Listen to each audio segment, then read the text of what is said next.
Bien, buenos días, ¿cómo están? Un placer estar con ustedes hoy y vamos a ir al libro de Filipenses. Vamos a estudiar el capítulo 2, versículos de 12 al 30. Filipenses capítulo 2, versículos de 12 al 30. Antes de comenzar quisiera pues agradecer a todos aquellos que pudieron estar con nosotros el día de ayer. Un evento que se dio como menos lo esperábamos. Con un clima perfecto cuando todo parecía que iba a ser un día lluvioso, ¿verdad? Yo estaba pensando, ¿qué hacíamos con esas mochilas que van a sobrar? Decía yo. Y alguien me escribió ahí cuando yo puse la publicación, si te sobran mochilas, mándalas para Honduras, a una escuela que tiene un ministerio ahí. Estaba pensando, voy a ver, le voy a decir a mi jefe Keith que voy a llevar esas mochilas para Honduras. ¿Cuáles mochilas? Si no quedaron ni en 24 minutos, ya se habían ido todas. Tuvimos un montón de gente. Yo creo que es bueno para nosotros representar la iglesia en la manera que lo hicimos, porque no solamente es mostrarles un mensaje, pero amarlos, ¿verdad? Servirles, y creo que esto dio un gran testimonio de parte de la iglesia.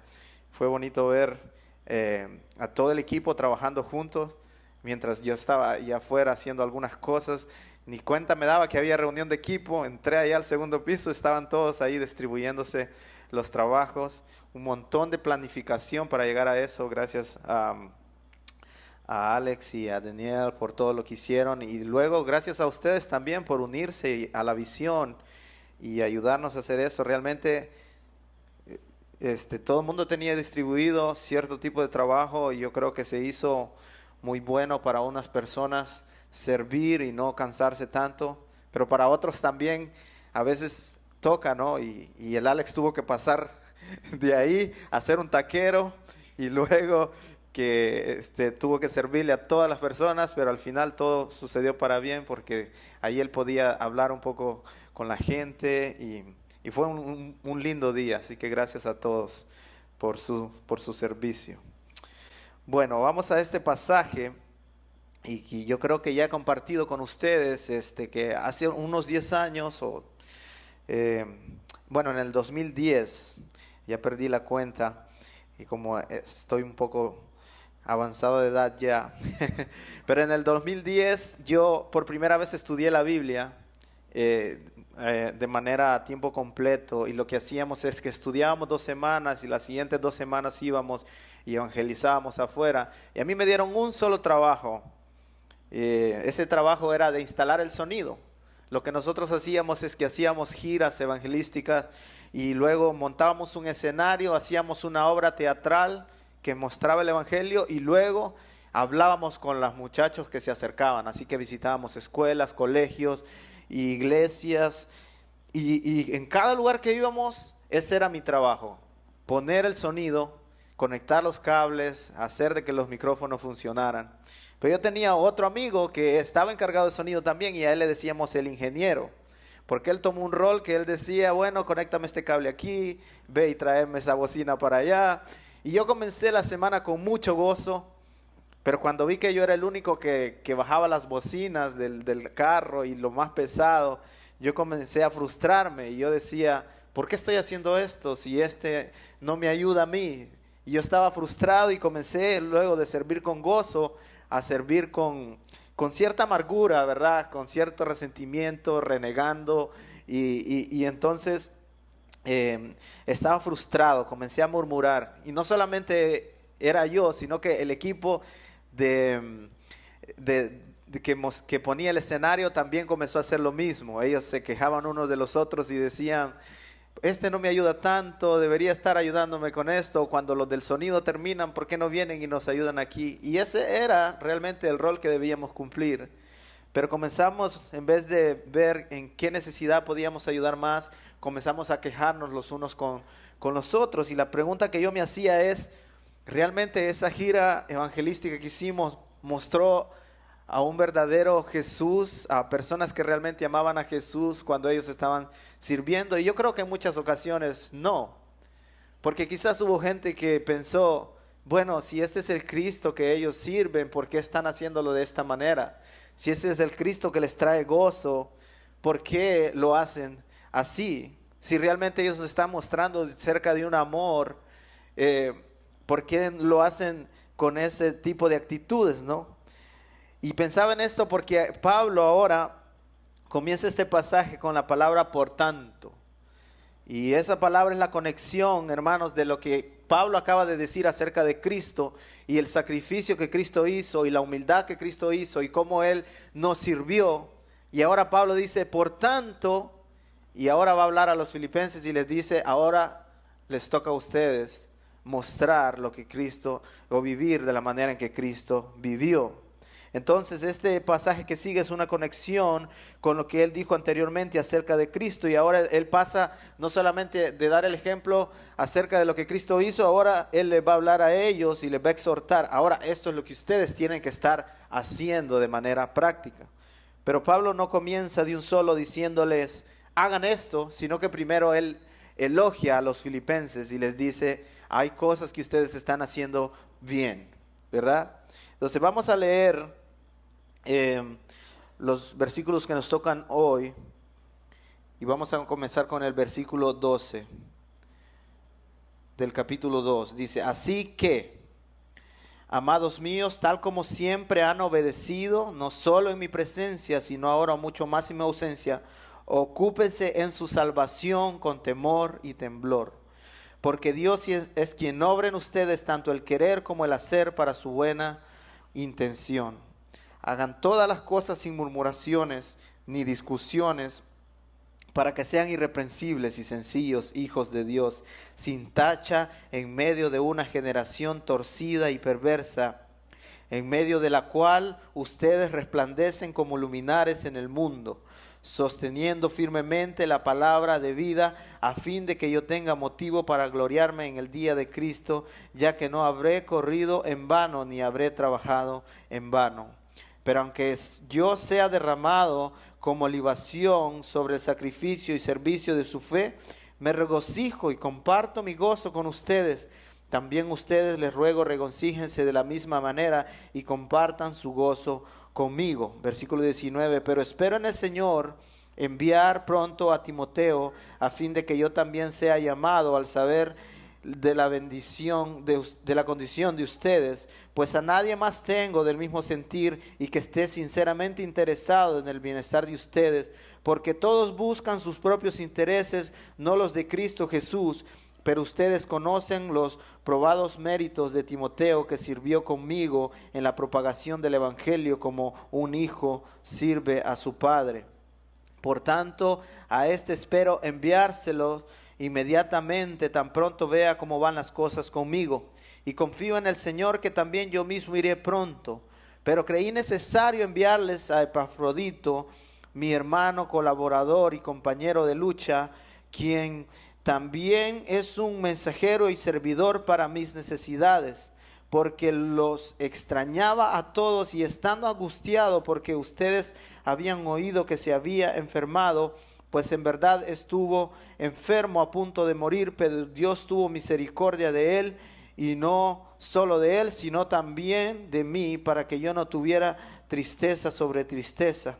Así que lo he enviado con mayor solicitud, para que al verlo de nuevo se regocijen y yo esté más tranquilo en cuanto a ustedes. Recíbanlo pues en el Señor con todo gozo y tengan en alta estima a los que son como Él, porque estuvo al borde de la muerte por la obra de Cristo, arriesgando su obra para completar lo que faltaba en el servicio de ustedes hacia mí. Oremos.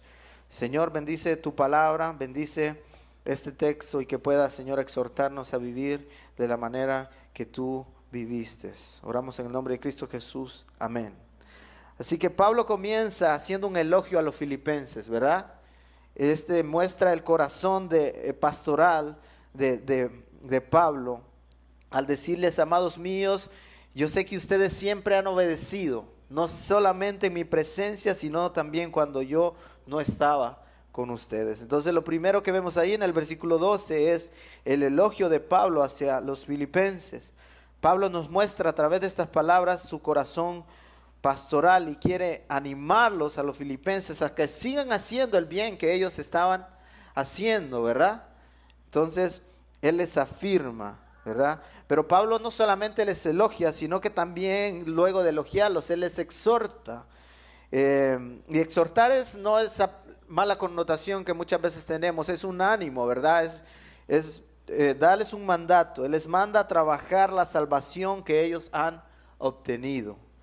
Entonces, les dice en el versículo 2, ocupaos de vuestra salvación con temor y temblor. Ahora quisiera aclarar aquí este punto, porque cuando muchas veces personas dicen, ocúpense de su salvación, piensan, oh, yo puedo perder mi salvación, porque Pablo dice aquí, ¿verdad?, que tienen que ocuparse de su salvación o trabajar su salvación.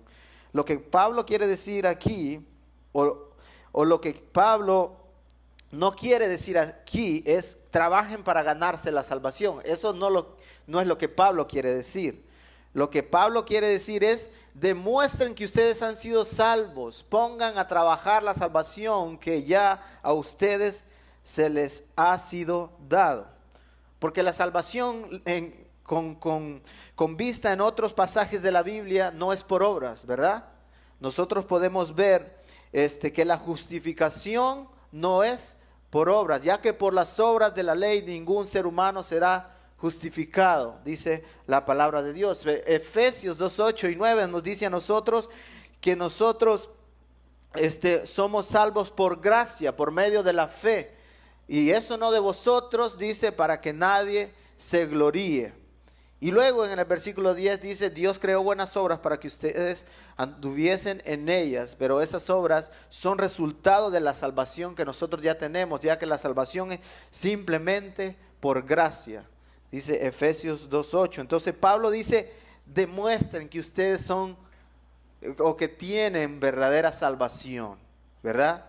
Él no está diciendo trabajen para su salvación, sino demuestren que ustedes son cristianos, en otras palabras, que tienen a Jesucristo en su corazón. Nosotros ya somos hijos de Dios, tenemos una nueva identidad, ya tenemos un lugar de privilegio en el cielo, no por las obras, no por lo bueno que somos, sino porque alguien ya ganó esa posición por nosotros.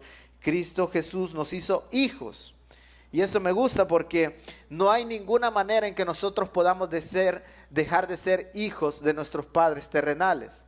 Nuestro padre se puede ir a la China, se puede ir hasta el fondo del mar. No hay manera de que nosotros dejemos de ser hijos. Y así es también delante de Dios. Nosotros no podemos dejar de ser hijos una vez que Él nos trae a su familia. Nadie puede sacarnos de ahí. Pero poner a trabajar nuestra salvación implica seguir el patrón de obediencia que Pablo nos dio en los versículos anteriores y el patrón de humildad. Recién vimos ese ejemplo y ahora Pablo dice, actúen de la manera que Él actuó, parezcanse más y más a Él. Dios ya nos dio el patrón de obediencia en Cristo. Ahora lo que Pablo dice es, síganlo ahora ustedes.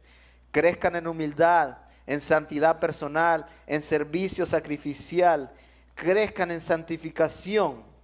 Mira, hermano, no hay pastillas para la santificación.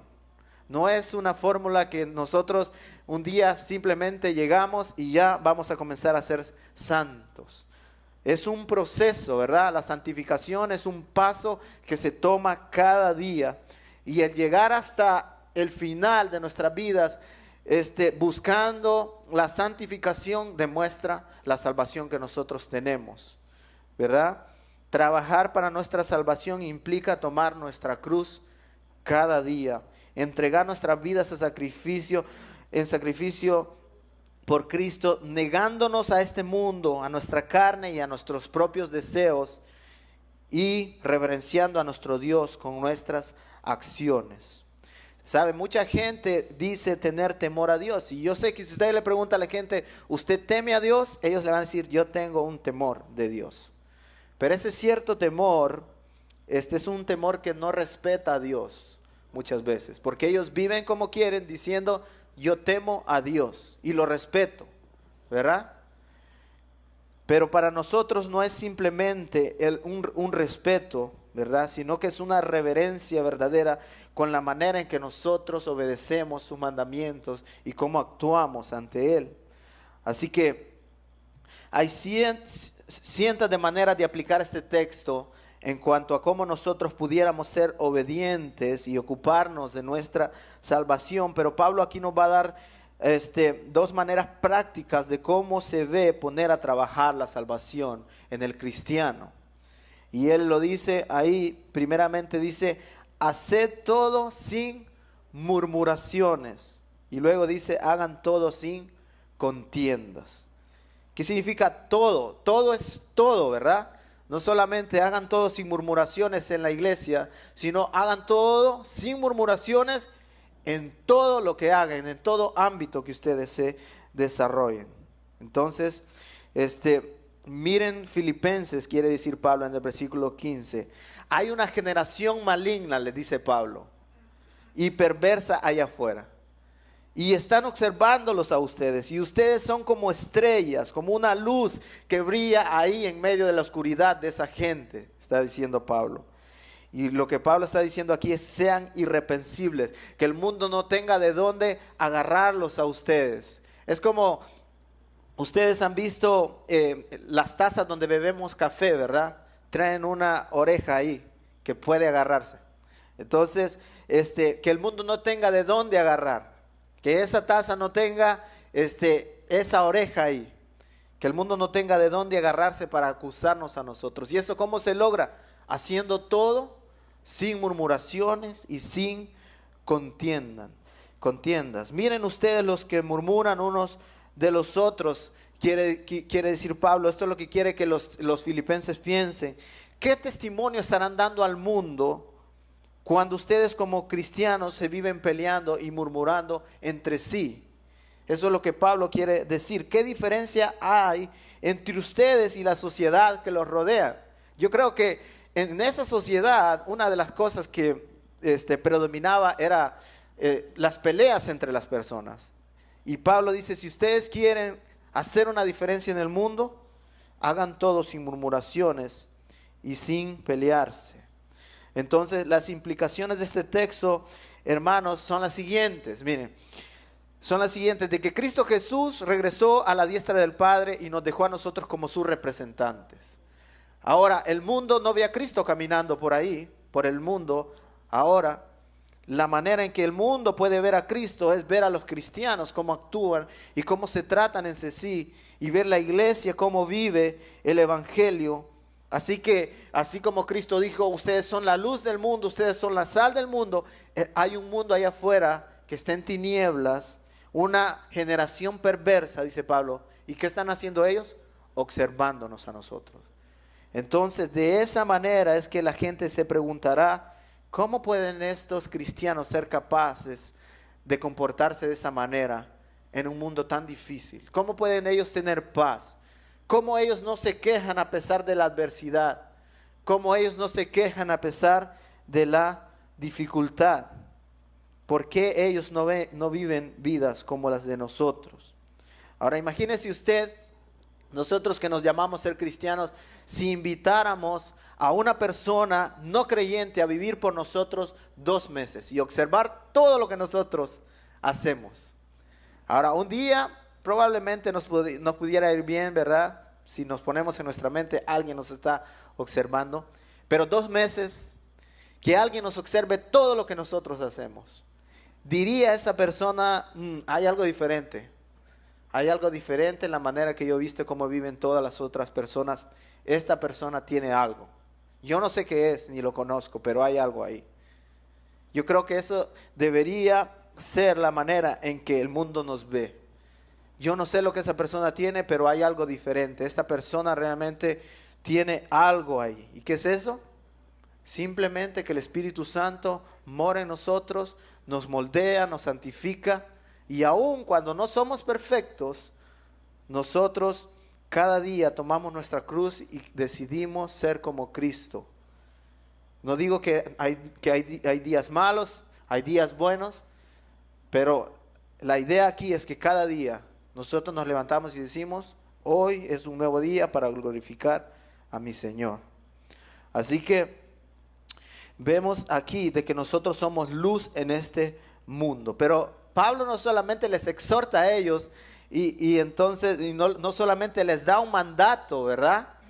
Sino que Pablo les da un confort. Les dice, miren, si ustedes son de Cristo, les dice en el versículo 13, es Dios quien produce en vosotros el querer como el hacer. Y en los años que yo llevo de ministerio, hermanos, esta es una verdad que es verdad, verdad. Es reconfortante saber de que nosotros, el ocuparnos de nuestra salvación no depende de nuestras propias fuerzas. Es Dios quien produce en nosotros un cambio de mente. Es Dios quien produce en nosotros el ir más allá. Es Dios quien produce en nosotros el conocerle más y el actuar. Y mire que Pablo está diciendo aquí, no solamente que Dios pone en ustedes algo intelectual en sus mentes, el querer ser como Cristo, sino que Él lo saca de su comodidad y lo mueve para ser como Cristo es. Y eso es bonito, hermanos, porque yo recuerdo días cuando yo no quería saber nada de la iglesia. Yo iba y visitaba ciertas iglesias, me sentaba y de la misma manera salía completamente vacío. Y un día de repente el Señor hizo algo. Y yo comencé a moverme y a buscar y a conocerle más a Él. Pero yo recuerdo esos días donde yo no quería saber nada, nada, nada de Él. Y todo me parecía tan aburrido. Y un amigo me invitó un día a la iglesia de él, y como era una iglesia bautista y cantaban puros himnos, yo dije, qué cosa más aburrida. ¿Y sabe dónde terminé yo? Cuando el Señor comenzó a mover y traerme hacia su iglesia. En esa iglesia que yo dije, qué iglesia tan aburrida, y ahora los signos cobraban vida y las letras cobraban vida para mí. Y bueno, como Pablo, pues nosotros podemos decir, yo no pretendo haberlo ya alcanzado, pero prosigo hacia adelante, ¿no? Pero lo que quiero yo decir aquí es cómo el Señor nos mueve y nos saca de nuestro confort. Mire, yo he visto personas aquí que llegaron y pues se sentaron algunos días, ¿verdad? Y pasaron quizás varios meses. Y luego he visto cómo el Señor un día les hizo clic. Y comenzaron a moverse y a servir al Señor. Y yo pude ver cómo el Señor puso no solamente el querer, pero también el hacer dentro de sus vidas. Así que Pablo les conforta y les dice, Cristo va a producir eso en ustedes si ustedes son verdaderos creyentes. Así que siempre está ahí, ¿verdad? La responsabilidad humana y lo que el Señor produce en nosotros. Pero la realidad es de que sí, nosotros tenemos responsabilidad, pero el Señor nos toma a nosotros y nos hace producir frutos para su gloria. Y eso debe reconfortarnos a nosotros. Entonces, aquellos a que el Señor salva, les da un propósito, les da una pasión por llevar adelante su reino, por parecerse más a Él, produciendo en nosotros el querer como el hacer. Nuestro primer impulso sin Dios, hermanos, sería no servir a Dios. Pero con Dios ahora, nuestro impulso ahora, a través de su poder, es glorificarle a Él. El versículo 16 dice, asidos de la palabra de vida, para que en el día de Cristo yo pueda gloriarme de que no he corrido en vano, ni en vano he trabajado. La primera razón, hermanos, para ocuparnos de nuestra salvación es porque somos luz en medio de una generación maligna y perversa. Pero la segunda razón es porque Dios quiere que corramos la carrera de manera legítima. Pablo decía, no vaya a ser que habiendo yo llegado a la meta, haya corrido yo en vano. ¿Cómo puede suceder eso? ¿Recuerda usted a los israelitas quejándose en el desierto? En Números 14:2 nos muestra un pueblo quejándose, diciendo, ojalá hubiéramos muerto allá en Egipto, estábamos mejor allá. Cuando ellos fueron los que clamaron y clamaban porque alguien los liberara, ahora ellos están diciendo, mejor hubiéramos muerto allá. Comienzan a murmurar. Y mire, la murmuración que hicieron ante Moisés, Dios la toma personal. Y Dios dijo, no han murmurado contra ti, Moisés, han murmurado contra mí. Y la razón por la cual los israelitas comenzaron a murmurar, ¿sabe por qué fue? Quitaron de vista la redención que Dios les acababa de dar hace algunos días atrás. Quitaron de vista quién los había rescatado. Y esa murmuración se convirtió en algo catastrófico, porque después dijo Dios: todos los que sean mayores de 20 años van a morir aquí en el desierto. ¿Por qué? Porque ellos olvidaron que Dios era el que los acababa de rescatar y estaban diciendo que ellos estaban mejor como esclavos y con esas tareas duras que ellos tenían allá. Y dice: estábamos mejor. Y comienzan a murmurar. Entonces, la razón, hermanos, porque Pablo habla aquí acerca de la murmuración como un pecado grave, es porque la murmuración es la expresión oral de una incomodidad que hay en nuestro corazón. No estamos felices. La incomodidad en el corazón viene por quitar los ojos de la redención que Cristo nos ha ofrecido. Había un pastor que cada vez que la gente lo saludaba, respondía de la siguiente manera. Cuando le decían: hola, ¿cómo está, pastor? Y él respondía: estoy mejor de lo que yo merezco estar. Y esa es una realidad para todos nosotros, ¿no? Cuando reconocemos que el Señor nos ha a nosotros rescatado y que nosotros pudiéramos estar en una situación peor de la que nosotros estábamos. Entonces, nosotros, cuando quitamos la mirada de la redención, murmuramos, nos amargamos y empezamos a decir que nos merecemos más de lo que la gente nos está dando, ¿verdad? Comenzamos a pensar en nosotros mismos. Nos olvidamos del Evangelio, nos olvidamos de que Cristo nos ha puesto a nosotros en una mejor posición y empezamos a pensar qué es lo que yo merezco, qué es lo que la gente tiene que darme. Pero mire lo que Dios hace. Dios nos da a nosotros, no nos da juicio, castigo, que es lo que nosotros merecemos, sino que nos da gracia y nos da amor y salvación, nos da gracia y perdón. Y eso es suficiente para que nosotros tengamos gozo y nos ofrezcamos a nosotros mismos para servirle al Señor, para servir a otras personas.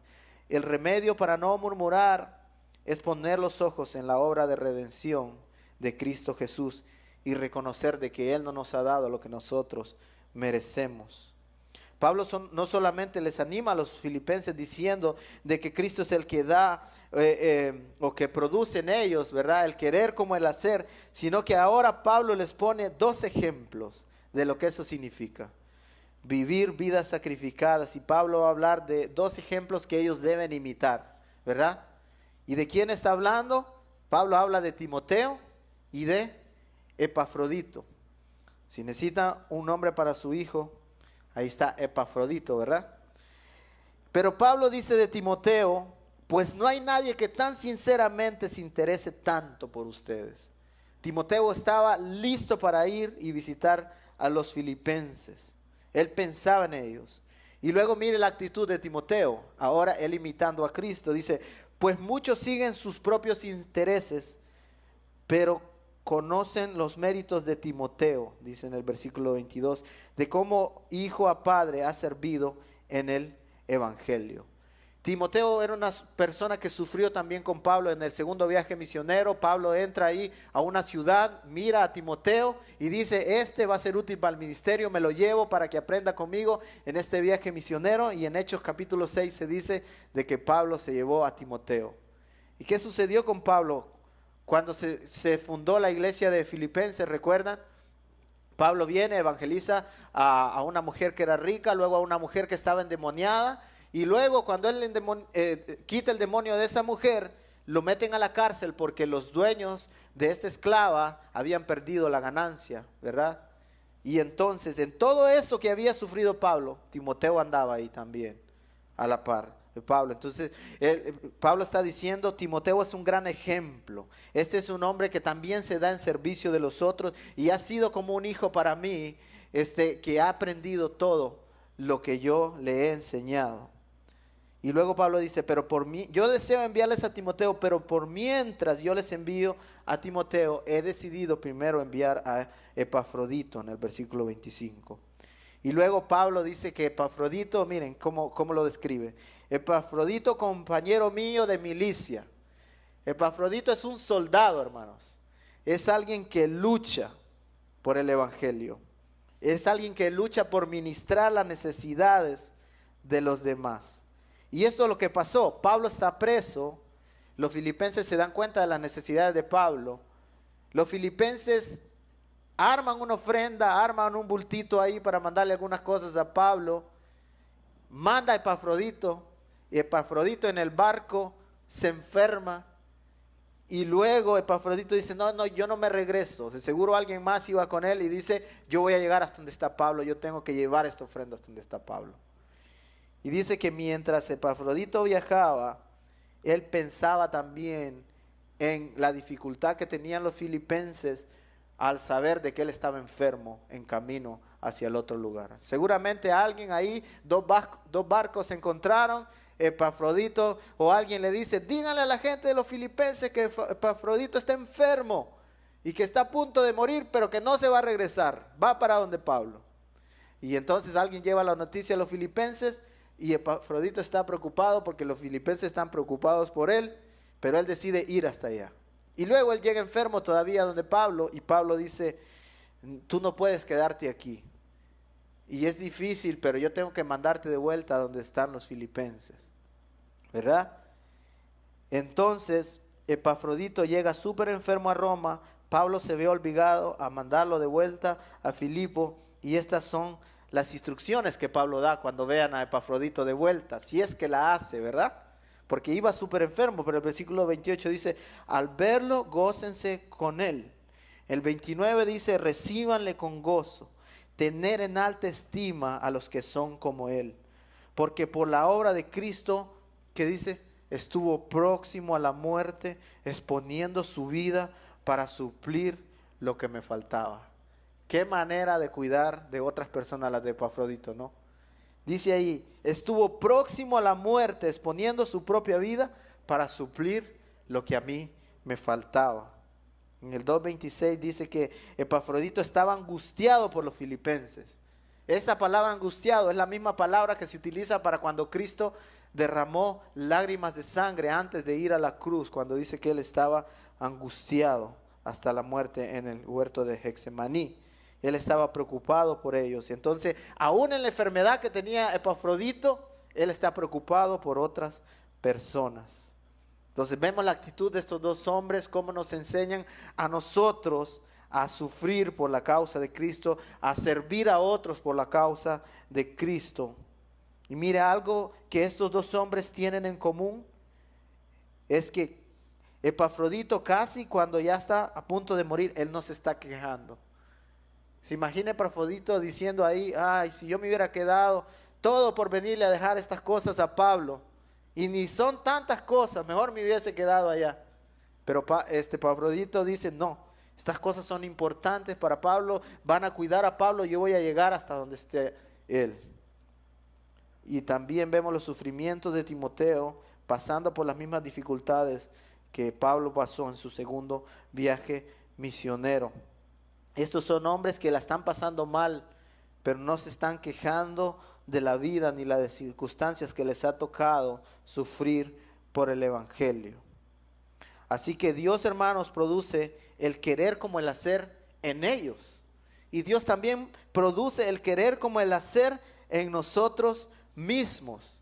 El vivir vidas sacrificadas por Cristo es algo que Dios solamente puede producir. Así que debemos nosotros también servir como estos hombres, sin quejarnos, sin murmurar. Y Pablo los está elevando a estos hombres, no a la misma estatura de Cristo, al mismo ejemplo de Cristo, pero Pablo dice, estos hombres tienen cualidades importantes, hagan lo que estos hombres hacen. Y por eso es importante, hermanos, que nosotros trabajemos nuestra salvación de una manera no solamente individual, pero de una manera grupal. ¿Sabe por qué? Porque también hay miembros aquí en la iglesia que como Epafrodito y como Timoteo son sacrificados para servir.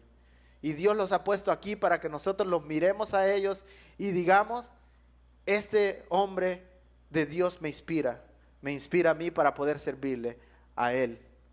Entonces Dios pone, hermanos, modelos, no para que nosotros los alabemos a ellos, pero para que nos inspiren a nosotros y nos enseñen la manera en que nosotros debemos servir sacrificadamente en la vida. Así que ciertamente nuestra salvación es algo personal que nosotros debemos tomar nuestra cruz cada día, pero también con personas dentro de la congregación nosotros cumplimos el propósito.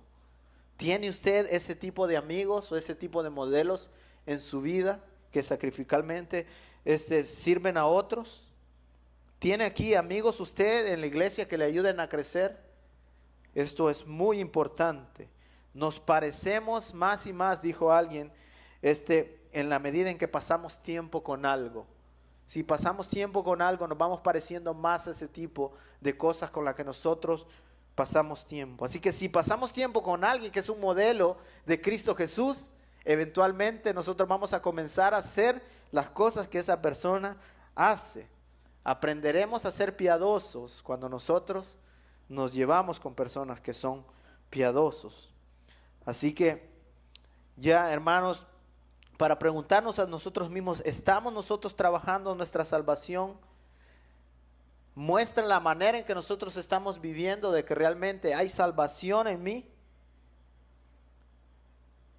Si usted tiene seguridad de salvación, pero su vida no es congruente con esa seguridad que sus labios profesan, probablemente hay una falsa idea en su mente y probablemente no haya un verdadero cristianismo. R.C. Sproul dice lo siguiente: existen personas que saben que son salvas, pero no son salvas. Ellos en un conocimiento saben que son salvos, pero realmente cuando se ve cómo son sus vidas, no hay realmente una verdadera entrega a su Señor. Y para hacernos otras preguntas, ¿es su servicio con gozo? ¿Son sus intereses menos importantes que los intereses de avanzar el Evangelio? La pregunta no es ahora si nosotros estamos murmurando o estamos disconformes ahora, porque esto tarde o temprano va a venir.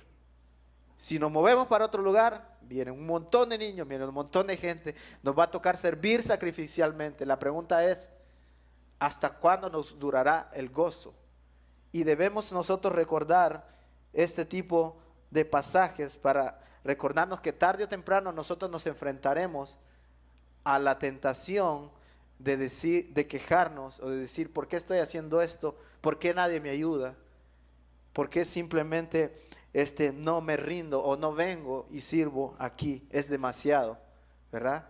Pero también debemos recordar los ejemplos, como Epafrodito, que estuvo dispuesto a morir con tal de ver o con tal de servir a otros y con tal de servir a su Señor. Así que busquemos, hermanos, modelos que nos ayuden a vivir la vida cristiana. Pensemos en que los sufrimientos de esta era presente no son comparados a la gloria venidera.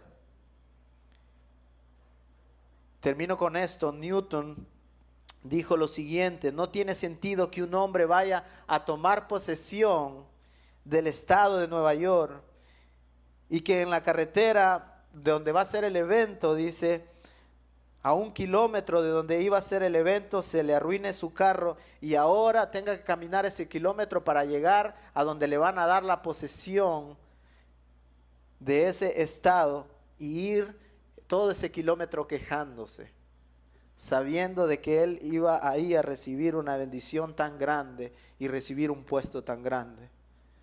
Recuerde lo siguiente: nosotros estamos esperando el día donde Cristo nos va a recibir y Él nos va a decir, lo has hecho muy bien, corriste el camino de la mejor manera, ven buen siervo y fiel. Este solamente es 1 kilómetro que nos falta a nosotros para llegar a la gloria donde está Cristo Jesús y nos recibirá y estaremos con Él y nos recibirá con gozo y nos sentará en su mesa. Así que sirvamos, hermanos, con alegría. Busquemos modelos que nos ayuden y que reflejen a Cristo y que nos ayuden a servir de la mejor manera. Y si no hemos servido al Señor con alegría, pidamos perdón al Señor, quien escucha nuestros y ve nuestros pecados y dice, yo te perdono porque llevé esos pecados en la cruz. Oremos.